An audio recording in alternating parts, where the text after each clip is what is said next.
با مقصد شرح و تفسیر پیام پرزیدنت جمهوری تاجیکستان در دهات به نام میرعلی محمدعلی و در ناحیه وسه ملاقات وکیل مجلس نمایندگان مجلس عالی جمهوری تاجیکستان آدینه حیات با انتخاب کنندگان برگزار گردید. در این چهاربینی با اشتراک نمایندگان مقامات اجرایی حاکمیت دولتی ناحیه، بخش شعبه‌های دستگاه رئیس ناحیه، رهبران مقامات‌های حفظ حقوق و انتخاب کنندگان از دهات گلستان و دهات به نام میرعلی محمدعلی، دیرکتور مؤسسه‌های تعلیمی، وکیل مجلس نمایندگان مجلس عالی تاجیکستان در برآمد خود اوید نقطه‌های علاهیده پیام سروری دولت درباره سمت‌های اساسی سیاست داخلی و خارجی جمهوری ایستاده گذاشته ماهیت آنها را به طور واضح و روشن شرح دادند. در دوره همین چهاربینی‌ها اوید شرح پیام پرزیدنت جمهوری تاجیکستان طبق نقشه مقامات اجرایی حاکمیت دولتی ناحیه واسه در ده‌ها جای‌ها ملاقات و واخوری‌ها با ساکنان دایر گردیدند. در واخوری گروه تبلیغاتی از کارمندان بخش و شعبه‌های مقامات اجرایی حاکمیت دولتی ناحیه که در شهر کیهولبوگ مرکز ناحیه واسه دایر کرده شد،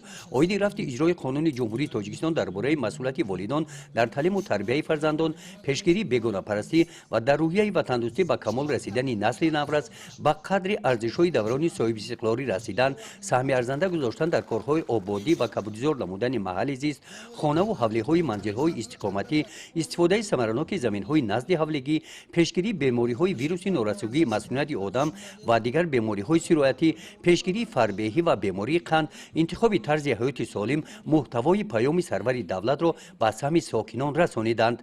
پیش از این ملاقات همین گونه واخوری‌ها با ساکنان در دیگر دهات‌های ناحیه برگزار کرده شدند. گزارش خواجه نظری خدای نظر ظهوروف از ناحیه واسه برای برنامه اطلاعاتی نوید.